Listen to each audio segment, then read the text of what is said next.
사울이 구체적으로 어떻게 하나님의 사람이 되었는지를 말씀하고 있습니다. 그래서 오늘의 말씀 굉장히 중요하기 때문에 조금 설교가 길어질 수 있습니다. 여러분 이해하시기 바랍니다. 사울이라는 청년은 예수를 믿는 사람을 잡으려고 다메섹으로 향하던 중에 예수 제자들이 믿는 예수를 만나게 됩니다. 이것은 참으로 기막힌 일이고 놀라운 일입니다. 그리고 굉장히 충격적인 일이기도 하다는 것이죠. 사울은 다메섹 도상에서 하늘로부터 아주 강렬한 빛을 받았습니다. 그날이 정오 한참 해가 중천에 떴을 때인데 그 햇빛보다도 더 강렬한 빛이 그에게 임했다고 성경에는 말하고 있습니다. 호련히 하늘로부터 강한 빛이 그를 둘러쌌습니다. 그 빛 속에서 사울은 두 가지 음성을 듣습니다. 사울아, 사울아, 어찌하여 내가 나를 핍박하느냐라는 음성입니다. 주여 당신은 누구십니까? 그때 두 번째 음성이 들립니다. 나는 내가 핍박하는 예수다. 만약에 여러분들이 그 음성을 들었다면 여러분은 어떻게 하시겠습니까? 사울은 그 빛과 그 음성 앞에 엎드려지지 않을 수가 없었다는 것이죠. 그거 일어났을 때는 그는 시력을 잃어버렸습니다. 앞이 전혀 보이질 않았습니다. 그는 다른 사람들에게 이끌려 다메섹으로 갔습니다. 그가 예수를 믿는 사람을 체포하려고 했던 그 다메섹으로 가긴 갔는데 그는 다른 모습으로 다른 입장으로 다메섹에 들어가 유다의 집에 거처하게 되었다는 것이죠. 사울과 예수를 만난 사건은 이렇게 시작됩니다. 이 사건은 결코 우연한 사건이 아니라는 것이죠. 사울을 만나기 위하여 예비한 하나님의 준비였다는 것이죠. 우리에게 일어난 사건도 여러분 우연이란 하나도 없습니다. 하나님의 부르심을 받은 사람, 하나님의 택함을 받은 사람에게는 결코 어떤 사건도 우연이 아니라는 것이죠. 내가 우연처럼 느껴졌을 뿐이라는 것입니다. 신앙이 생기면 그 사건이 해석되기 시작합니다. 이해할 수 없었던 사건, 감당할 수 없던 사건들이 우리 구주 예수 그리스도가 내 생애에 들어오면 그것이 이해되기 시작한다는 것이죠. 예수님이 내 생애에 들어오면 과거가 열리게 됩니다. 다쳤던 나의 과거, 벌레가 먹어버린 나의 과거, 해석할 수 없었던 나의 과거가 해석이 되는 것입니다. 그리고 오늘의 현실의 의미가 깨달아지는 동시에 내가 나가야 할 미래에 대해서 우리는 새로운 비전을 갖게 된다는 것이죠. 사람이 하나님을 만나면 첫 번째 사람이 하나님을 만나면 두 번째는 사람을 만나게 됩니다. 하나님은 사울에게 한 사람을 준비시키십니다. 이제 예수를 만난 사울을 격려하고 위로하고 치료하고 양육할 한 사람을 준비하셨다는 것이죠. 그 사람이 바로 오늘 본문에 나오는 아나니아라는 사람입니다. 이 아나니아라는 사람은 참으로 놀랍고 독특하고 신선한 충격을 주는 사람입니다. 이 사람에 대한 기록은 별로 없습니다. 이 사람이 나타난 장면도 지금 본문 이 장면 외에는 별로 나타나지 않습니다. 이 사람에 대한 정보가 많이 나타나지 않습니다. 그러나 이 아나니아는 사람을 볼 때 아주 놀랍고 신선한 충격을 받게 한다는 것이죠. 10절의 말씀 보면 이렇게 기록합니다. 그때 다메섹에 아나니아라 하는 제자가 있더니 주께서 환상 중에 불러 이르시되 아나니아야 하시거늘 대답하여 주여 내가 여기 있나이다 하니 그는 매우 유명한 12사도 중에 한 사람도 아닙니다. 그 예루살렘의 초대 교회의 집사도 아니었습니다. 그냥 예루살렘이 수도라며 즉 서울과 같은 곳이라면 다메섹은 저 지방과 같은 곳입니다. 지금의 시리아의 지역이 있었습니다. 물론 그 당시에도 시리아 지역에 해당했다는 것이죠. 멀리 떨어져 있는 시골의 지방 도시에는 무명의 성도요 예수님의 제자였다는 것이죠. 그러나 그의 생애는 어쩌면 사울을 만나기 위하여 우리 하나님이 준비해둔 사람이라는 것이죠. 이 사람은 사울에게 결정적이고 그리고 매우 중요한 영향력을 미친 사람입니다. 그를 잠깐 만났지만 사울에게 커다란 영향력을 미친 사람, 그 사람이 바로 아나니아였다는 것이죠. 사울은 사도행전 22장에서 자기가 예수를 어떻게 만나게 되느냐라는 간증을 하게 됩니다. 그 간증 속에 사울은 이 아나니아에 대해서 언급한 것을 우리는 볼 수 있습니다. 사도행전 22장 12절에 보면 사울은 아나니아에 대해서 이렇게 이야기하고 있습니다. 율법에 따라 경건한 사람으로 거기 사는 모든 유대인들에게 칭찬을 드는 아나니아라 하는 이가 라고 이야기합니다. 그는 율법에 의하여 경건한 사람으로 거기에 사는 모든 유대인들이 유대인들에게 칭찬을 듣는 사람이었다는 것입니다. 그는 다메섹에 살고 있었던 사람입니다. 율법으로 보면 완전하고 경건한 사람이라고 사도 바울은 그를 소개하고 있습니다. 그렇게 보면 이 사람은 하나님을 믿는 사람일 뿐만 아니라 아주 경건하고 정말 율법대로 하나님을 사랑하고 하나님을 사모하며 살았던 사람이라는 것을 우리는 미루어 짐작할 수 있다는 것이죠. 사울은 아나니아에 대해서 한마디를 더합니다. 이 사람은 모든 유대인 중에 아주 칭찬받고 있더라 라고 말합니다. 이렇게 보면 그는 유대 공동체에서 살고 있었던 유대인이었습니다. 헬라인이라기보다는 유대인 히브리 사람이라는 것을 우리는 짐작할 수 있습니다. 히브리인들 중에서도 유대인 중에서도 굉장히 존경을 받고 칭찬을 받는 사람이었다는 것이죠. 사랑하는 사람 여러분, 사람은 어디에 사느냐 그것은 그리 중요하지 않습니다. 여러분이 어떤 직분을 갖고 어떤 위치에 서 있느냐 그것도 그리 중요하지 않습니다. 사람은 그가 누구냐라는 것이 더 중요하다는 것이죠. 대부분의 많은 사람들은 미국에 사느냐 서울에 사느냐 서울에서도 살면서 강남에 사느냐 강북에 사느냐 이것을 가지고 따집니다. 또 몇 평의 아파트에 사느냐 그것은 사람들은 자기의 존재감을 확인하려고 합니다. 어떤 차를 타느냐 무슨 옷을 입느냐 무슨 백을 들고 다니느냐 그래서 다른 사람들과 끊임없이 그들은 비교를 합니다. 그것으로 자기의 만족을 느끼려 한다는 것이죠. 우리는 늘 이렇게 속아서 살아가고 있다는 것입니다. 여러분이 어디 사느냐도 중요하지 않고 여러분이 어떤 지위를 갖췄느냐도 중요하지 않습니다. 문제는 여러분이 누구냐라는 것입니다. 하나님 앞에서 여러분이 누구냐 이것이 중요하다는 것이죠. 여러분이 내면의 삶이 어떤 것이냐 여러분의 존재가 누구냐 하는 것 그것이 더 중요하다는 것입니다. 아나니아는 비록 시골에서 살고 있는 사람이었습니다. 그의 지위가 어떤 사람인지는 물론 교회에서도 스데반이나 빌립과 같은 사람도 아니었습니다. 그러나 그는 하나님이 쓰시는 사람이었다는 것이죠.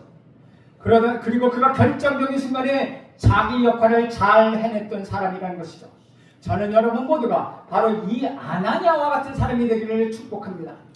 오늘 우리가 배우는 것이 하나 있습니다.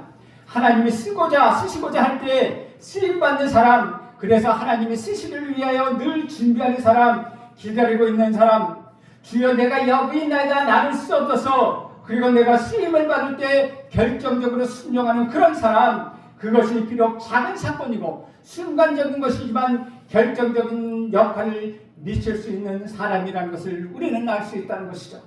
10절 말씀을 다시 한번 보면 그때 다메섹에 아나니아라는 제자가 있더니 주께서 환상 중에 불러 이르시되 아나니아야 하시거늘 대답하되 주여 내가 여기 있나이다. 여기서 한 가지 더 우리가 알 수 있는 것은 아나니아라는 사람은 예수를 무척 사랑하는 제자였다는 것이죠. 그리고 한 걸음 더 나가서 그는 늘 기도하고 있었던 사람이라는 것을 우리는 알 수 있습니다. 또 한 가지 덧붙이면 아나니아를 보면 특별히 예수님과 대하고 환상을 보고 있다는 사실을 알 수 있습니다. 대부분의 사람들이 기도는 내가 무엇인가 말함으로 끝을 냅니다. 내 생각을 그저 하나님께 전달합니다. 내 간구를 전달합니다. 비록 감사를 할지라도 나의 감사의 뜻을 하나님께 전달합니다. 하나님 감사합니다. 할렐루야. 그리고 그것이 다합니다. 그리고 난 다음에 하나님 내게 말할 기회를 드리지 않는다는 것이죠. 그리고 그것을 끝을 냅니다. 그러면 우리 기도는 반쪽입니다. 우리는 반쪽의 기도를 하고 있다는 것입니다. 정말 진정한 기도는 하나님께서 내게 말씀하신 것을 말씀하심으로써 비로소 완성된다는 것이죠. 정말 참된 기도는 주여 말씀하옵소서 주의 종이 듣겠나이다. 우리 교회가 하나님의 말씀을 듣겠습니다.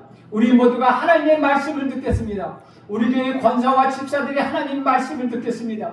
우리 교회 남전도회가 우리 교회 여전도회가 하나님의 말씀을 듣겠습니다. 하나님 말씀하옵소서 그렇게 말하며 기도하며 기다리고 있어야 한다는 것이죠. 그런데 우리는 그렇게 그냥 우리 할 말만 다 하고 끝내버린다는 것입니다. 그리고 예수님의 이름으로 기도합니다. 대충 빨리 끝내고 하나님 말씀하시는 것에 대하여 기회를 드리지 않고 있다는 것이죠. 사실 우리는 침묵 기도가 필요합니다. 그분의 음성을 듣는 것, 그런 시간이 필요하다는 것이죠. 우리 아는 것을 다 아는 후에 적어도 30초, 1분 더 많은 시간이 있으면 좋습니다. 침묵하여 하나님이 무슨 말씀을 하시는지 여러분 기다리시길 간절히 바랍니다. 사랑하는 여러분, 내 소리가 크면 타인의 소리는 들리지 않습니다. 내가 단정하면 다른 사람이 이르면 소리는 잘 들립니다. 자기 생각이 많은 사람은 다른 사람의 이야기를 경청하지 않습니다. 우리는 하나님 앞에서 잠잠히 기다리는 그런 시간이 필요하다는 것입니다. 하나님이 되심을, 하나님이 말씀하시는 그 시간을 하나님이 운행하실 수 있는 그런 기회를 우리는 드려야 합니다. 정말 믿음은 하나님이 어떻게 행하시는 것인지를 그것을 보는 것입니다. 내가 어떻게 행하느냐가 아니라 하나님이 어떻게 해나가시는 것을 보는 것입니다. 그런데 대부분의 사람은 내가 어떻게 행하느냐 그것을 믿는다는 것이죠. 믿음으로 행하는 것이 바로 믿음으로 행하는 것이 믿음이라고 생각합니다. 그런데 그것은 믿음의 시작에 불과하다는 것입니다. 참 믿음은 하나님이 어떻게 움직이시고 어떤 말씀을 하시고 어떻게 운행하시고 어떻게 기적을 베푸시는가를 우리가 목격하고 경험하는 것입니다. 저는 그런 일들이 여러분 안에서 날마다 일어나길 간절히 바랍니다. 아나니아는 주님의 음성을 직접 들었습니다. 그런데 그것은 보통 들은 것이 아닙니다. 환상을 보고 들었다라고 성경은 말하고 있다는 것이죠. 저는 그리스도인들이 간증을 많이 듣습니다. 나는 하나님의 음성을 들었습니다. 예수님의 환상을 보았습니다. 이렇게 이야기하는데 성경에서 말하고 있는 뚜렷한 한 가지 사실이 있다는 것이죠. 그것이 음성이든 환경이든 환상이든 성경에서 말하는 것은 분명하다는 것입니다. 아주 확실하다는 것이죠. 그러나 우리가 들은 것은 분명하지 않은 것이 너무나도 많다는 것이죠. 항상 같기도 하고 같지 않은 것 같기도 하고 꿈에서 보긴 보았는데 개 한 마리가 나타나 왔다 갔다 하는 것 같기도 하고 그런 꿈 저런 꿈 모두를 꾼다는 것입니다. 그런데 구약이나 신약이나 하나님이 말씀하실 때는 결코 희미한 것이 아니라는 것이죠. 항상 해석이 이렇게 할까 저렇게 할까 하지 않고 그 해석은 분명하다는 것입니다. 환상은 분명했습니다. 하나님의 음성이 있었습니다. 그러나 그것은 희미하지 않았습니다. 아주 분명한 것이었습니다. 상상하던 글을 깎아서 쓰던 그런 것들은 아니라는 것이죠. 에스겔서 13장 13절에 보면은 우리는 그것을 잘 알 수 있습니다. 에스겔서 13장 13절에 이렇게 기록하고 있습니다. 그러므로 나 주 여호와가 말하노라. 내가 분노하여 폭풍을 퍼붓고 내가 진노하여 폭우를 내리고 분노하여 큰 우박 덩어리로 무너뜨리리라. 본 것이 없이 자기 신령에 따라 예언하는 우매한 선지자들에게 화가 있으리라. 너무나도 많은 사람들이 자기 마음에 나온 대로 예언한다는 것입니다. 그리고 자기 마음의 생각을 하나님의 뜻이라고 말한다는 것이죠. 본 것이 없이 상상해서 환상이라고 과장해서 이야기하는 사람이 너무나도 많다는 것이죠. 그런 사람에게 화가 있을 것이다. 하나님의 말씀을 빙자하여 말하는 사람은 화가 있을 것이라고 지금 말씀하고 있는 것입니다. 하나님의 말씀은 그렇게 막연한 것이 아닙니다. 분명한 것입니다. 아나니아는 분명히 우리 주님과 대화와 영적 규정과 환상을 본 사람입니다. 오늘 또 한 가지 세 번째로 우리가 아나니아를 통하여 아나니아에게 말씀을 찾을 수 있는 것은 그는 언제나 하나님의 명령에 순종하는 태도가 있었다는 것이죠. 계속해서 그 아래의 내용을 보면 그런 것을 우리는 발견하게 됩니다. 어떤 사람은 명령의 내용에 따라 순종하는 사람이 있습니다. 들어보고 그 내용이 할만하면 순종하고 하지 못할 것 같으면 순종하지 않는다는 것이죠. 그것은 순종이 아닙니다. 순종보다 더 중요한 것은 순종하는 태도입니다. 어떤 명령을 내리든 나는 순종하겠습니다. 그런 의지와 결단을 말하고 있는 것입니다. 사랑하는 사람을 보면 순종할 마음이 언제나 있습니다. 야, 오늘도 도망가자. 우리 부모님이 반대하니까 우리 도망가자. 그래 좋다.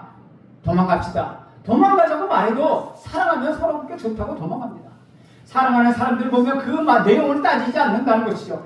그냥 따라서 순종하고 순종하는 태도가 있다는 것입니다. 사랑하기 때문에 잘못된 것이라도 그런 태도가 있다는 것이죠.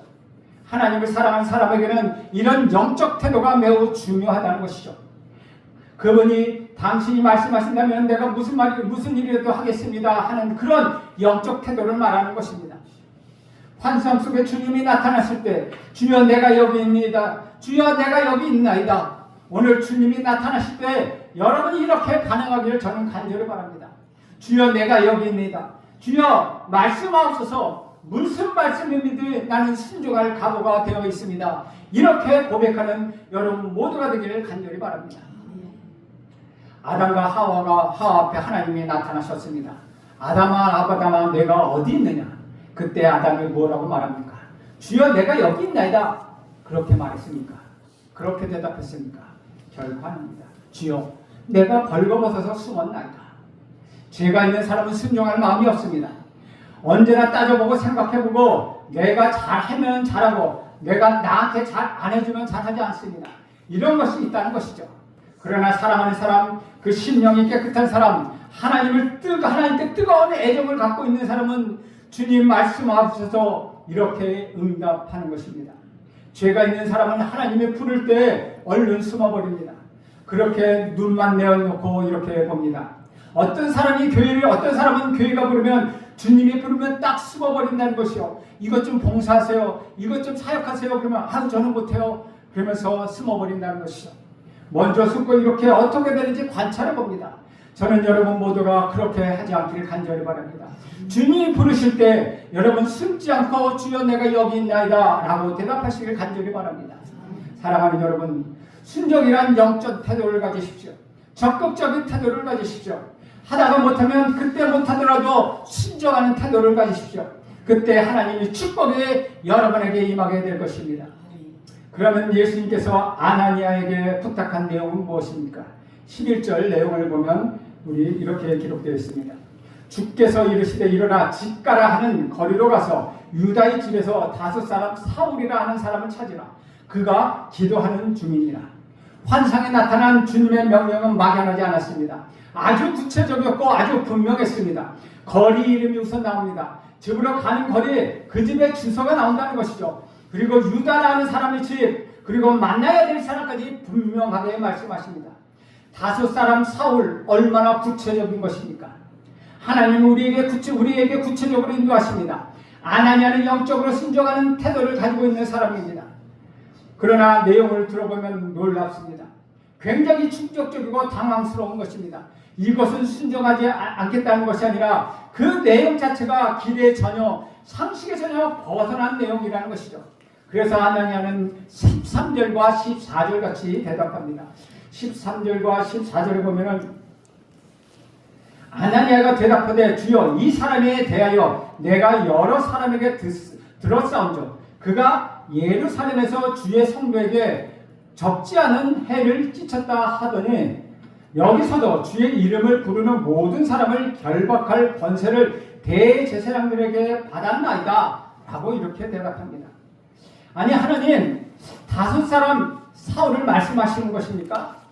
내가 그 사람에 대하여 소문을 들어봤는데 예수제기를 다 잡으려고 하는 사람이고 교회를 핍박하는 사람이고 지금은 대제사장으로부터 문서 하나를 가지고 와서 우리를 핍박하러 오는데 바로 그 다섯 사람 사울을 지금 말씀하고 있는 것입니까? 어찌하여 사울과 같은 사람에게 관심을 갖고 계십니까? 아나니아는 지금 이렇게 말하고 있는 것입니다. 우리는 아나니아의 반응을 이해할 수 있습니다. 순종하지 않겠다는 뜻이 아니라 놀랍다는 이야기입니다. 의외의 반응이라는 것이죠. 하나님은 가끔 우리를 놀랍게 하십니다. 하나님은 여러분도 놀랍게 하십니다. 아니 하나님이 나를 택하시다니 내가 깜짝 놀랍니다. 아니 내가 예수를 믿게 되다니, 나 같은 자가 예수를 믿게 되다니, 나 같은 자가 세례를 받게 되다니, 나 같은 자가 직분을 받게 되다니, 자기가 예수를 믿고 나서 자기가 놀라는 것입니다. 아니 나 같은 사람이 예수를 믿다니 어찌 이런 일이 있는가 라면서 나 자신이 놀란다는 것이죠. 주 안에서 사랑하는 여러분, 사울이 예수를 믿었다면 이 세상에 예수를 믿지 못할 사람은 누가 있겠습니까? 안심하고 전도하시기 바랍니다. 반드시 믿지 않을 것 같은 사람이 믿게 될 것입니다. 그분이 예수를 만나서 그런 것뿐이라는 것이죠. 정말 예수를 알았더라면 어찌 예수를 안 믿겠습니까? 문제는 우리가 예수를 전하는 방법에 문제가 있다는 것입니다. 예수를 보여주는 내 삶에 문제가 있고 내가 예수를 제대로 보여주지 못하는 데 문제가 있다는 것이죠. 예수를 보고 세상을 믿지 못할 사람 어디 있겠습니까? 정말 사울이라는 사람, 예수장이를 잡아들이는 그 사람이 예수를 만나서 변했다는 것입니다. 가끔 성경에 보면은 그런 일들이 있습니다. 베드로에게도 이런 일이 있었다는 것이죠. 갑자기 기도하는 중에 환상이 보이더니 보자기 하나가 내려옵니다. 구약에서 불결하고 부정한 동물이 거기에 다 있었습니다. 하나님의 음성이 잡아먹으라는 것입니다. 그런데 베드로는 참으로 대단한 사람입니다. 하나님 못 먹겠습니다 라고 하나님에게 항의합니다. 나는 이런 거 못 먹겠습니다. 내가 거룩하다고 하는데 왜 못 먹는다 하느냐. 하나님이 이렇게 야단을 치십니다. 이런 장면이 나온다는 것이죠. 하나님은 그런 명령을 내리십니다. 바울은 아시아로 전도 여행을 가려고 합니다. 그때 하나님이 나타나셔서 아시아로 전도 가는 것을 막으시고 마게도냐로 유럽으로 전도하게 하셨습니다. 사랑하는 여러분, 하나님은 우리 기대와 생각과 우리 방법을 어느 때는 뒤집을 수 있는 수가 있다는 것이죠. 우리도 열심히 믿고 있는데 어느 날 하나님이 오셔서 바꿔라 하면 아무 소리 말고 우리는 바꿔야 합니다. 그런 마음이 있어야 한다는 것이죠. 우리는 내 영혼보다 더 중요한 것이 하나님이라는 것을 알아야 합니다. 내 영은 언제든지 하나님께 수용될 수 있습니다. 그러나 내 영의 주이신, 명령의 주이신 우리 하나님이 중요하다는 것이죠. 하나님이 하라고 하시면 해야 하는 것입니다. 그것이 바로 축복입니다. 아나니아가 또 놀란 사실은 11절 마지막 부분에 보면 사울이 기도하는 중이다 라는 표현이 있습니다. 그가 기도하는 중이라고 말하고 있습니다. 12절에 보면 저가 아나니아라는 사람이 들어와서 자기에게 안수하여 보게 하시고 보았느니라. 안수하여 보게 하시고 보게 하는 것을 보았느니라 라고 말씀하고 있다는 것이죠. 바울도 환상을 봤다는 것입니다. 바울도 기도 중에 환상을 보았다는 것입니다. 사울이 환상을 본 것입니다. 아나니아가 자신들이 자기에게 안수하여 자기 눈이 뜨는 환상을 보았다는 것이죠. 아나니아는 이런 주님의 음성을 들었습니다.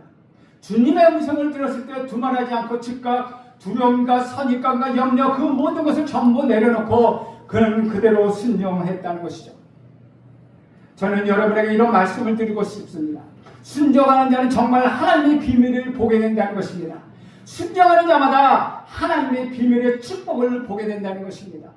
15절과 16절 말씀 보겠습니다. 15절 말씀에 보면 주께서 이르시되 가라, 이 사람은 내 이름을 이방인과 임금들과 이스라엘 자손에게 전하기 위하여 택한 나의 그릇이다. 16절에는 그가 내 이름을 위하여 얼마나 고난을 받아야 할 것을 내가 그에게 보이리라 하시니, 두려움에 사로잡혀 있었던 아나니아, 선입관에 사로잡혀 있었던 아나니아, 그에게 우리 주님은 이렇게 말씀하십니다.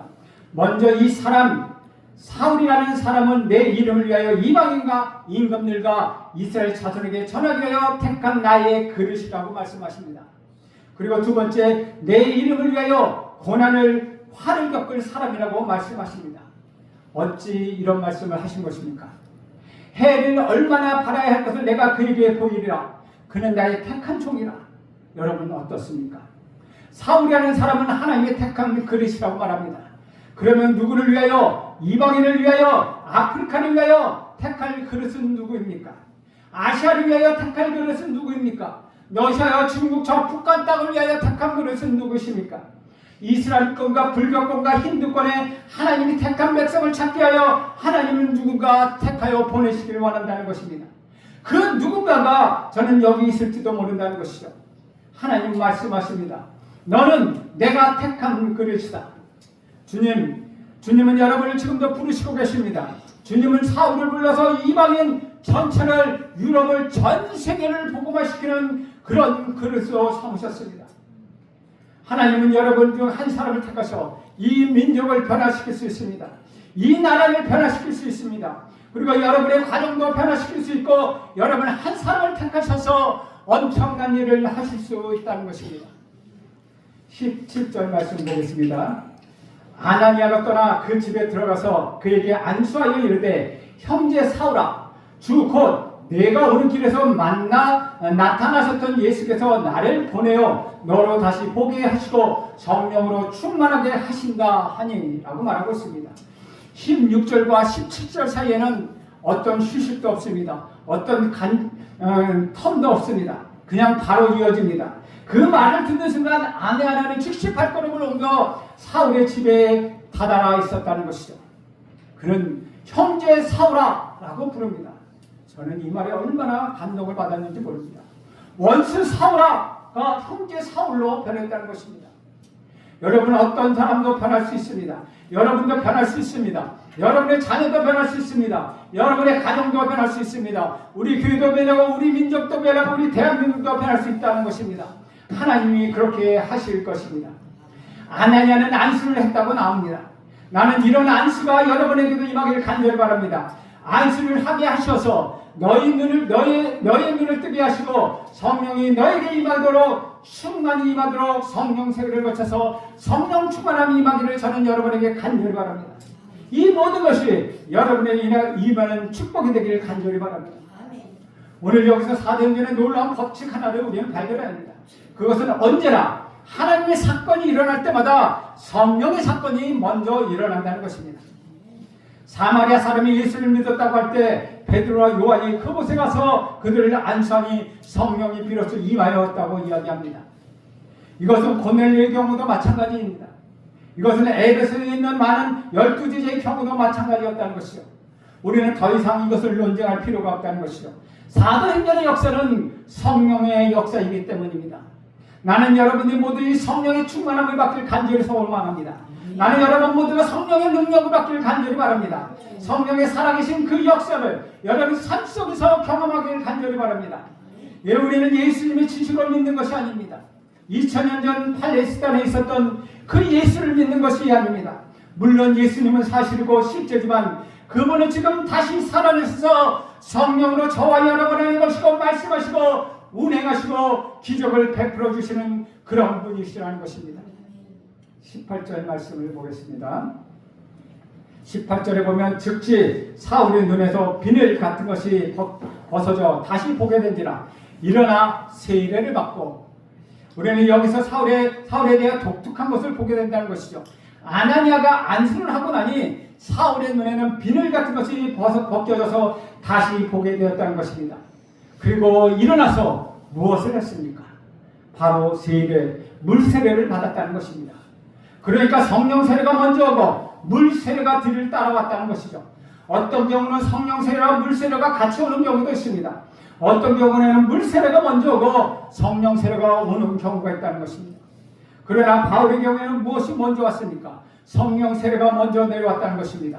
성령의 역사가 먼저 일어났다는 것이죠. 고넬료도 마찬가지였다는 것이죠. 사도행전 10장 47절에 보면 이렇게 기록합니다. 이에 베드로가 이르되 이 사람들이 우리와 같이 성령을 받았으니 누가 능히 물로 세례를 베품을 금하리요. 그러나 유관스러운 것은 물 세례를 받았지만 성령을 깨닫지 못하는 사람이 너무나 많다는 것입니다. 너무나도 이런 분들이 교회 안에 많다는 것이죠. 그런데 성령을 깊이 이해하지 못하고 그리스도의 진리 깊은 데 이르지 못하는 우리 가운데 성령이 임하면 우리가 그를 진리로 인도할 것이요, 성령이 임하면 그가 내가 말하는 모든 것을 생각나게 할 것이요, 성령에 의하면 죄에 대하여 의에 대하여 심판에 대하여 그가 말할 것이요, 내가 떠나가거든 너에게 유익하니 내가 떠나가면 보혜사 성령이 너에게 임할 것이라고 우리 주님은 말씀하고 있다는 것이죠. 그럼에도 불구하고 우리는 너무나도 이런 부분에 대해서 무관심하고 무지하다는 것입니다. 그렇기 때문에 예수를 믿지만 능력이 없다는 것입니다. 여러분, 우리 성결교회는 성령으로 시작한 교회입니다. 성령의 은혜가 있음으로 인하여 성결의 은사가 나타나서 그 성결의 은사를 통하여서 성결교회가 탄생했다는 것이죠. 그러므로 우리는 성령을 사모하고 성령에 충만해지기를 여러분 간구해야 한다는 것입니다. 나는 여러분이 살아계신 우리 구주 예수 그리스도, 역사하시는 우리 구주 예수 그리스도, 움직이시는 우리 구주 예수 그리스도, 오늘 우리 시대도 말씀하시고 움직이시는 그 예수 그리스도가 여러분의 주님이 되기를 간절히 바랍니다. 여러분과 함께하기를 간절히 바랍니다. 여러분의 능력이 되기를 간절히 바랍니다. 성령의 세례가 먼저 바울에게 임하고 그 후에 눈에 비늘 같은 것이 떨어졌다고 말합니다. 일어나 이것이 떨어지게 되니까 다시 보게 되었습니다. 그리고 일어나서 세례를 받았습니다. 세례를 받고 나서 이제 3일 동안 음식을 전폐했는데 그 음식을 먹게 되었고, 음식을 먹게 되니 다시 건강하게 되었습니다. 음식을 먹고 건강했다는 이야기는 정상으로 돌아왔다는 이야기입니다. 안수를 성령이 안수하고 나니 비늘 같은 것이 떨어지게 보게 되었습니다. 오늘 우리에게도 비늘 같은 것이 있습니다. 무언가 할 것 같은데 안 되는 사람이 있습니다. 무언가 볼 것 같은데 보이지 않는 사람이 있다는 것입니다. 느낄 것 같은데 느껴지지 않습니다. 움직일 것 같은데 잘 움직이지 않습니다. 용서할 것 같은데 용서가 잘 안 된다는 것입니다. 용서를 하려고 하면 괜히 내 안에서 신경질이 납니다. 용서해야 되는 거 다 압니다. 사랑해야 된다는 거 다 알고 있습니다. 분노를 품지 않아야 된다는 거 다 압니다. 죄를 지어서는 안 된다는 거 우리는 다 알고 있습니다. 그러면서도 죄를 짓는 것을 우리는 어떻게 하겠습니까? 내가 원하는 것도 안 됩니다. 하기 싫은 것을 자꾸 하게 된다는 것입니다. 이것이 무엇입니까? 로마서에서는 바울은 이것은 죄라고 말하고 있습니다.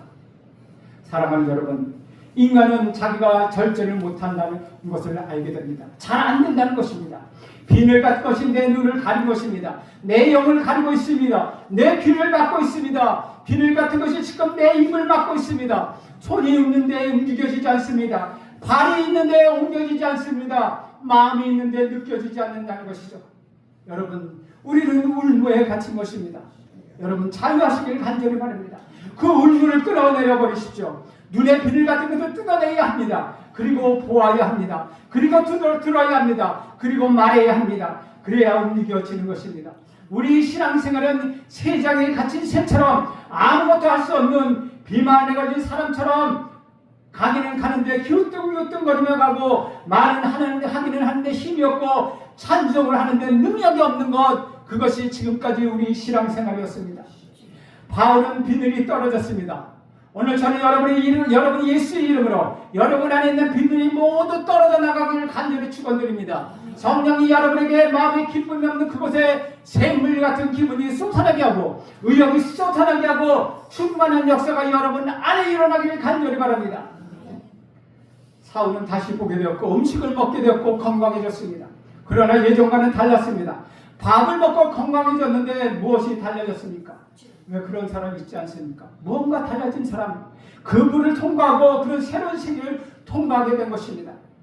사람들이 우리를 볼 때 외형적으로 변한 것이 없습니다.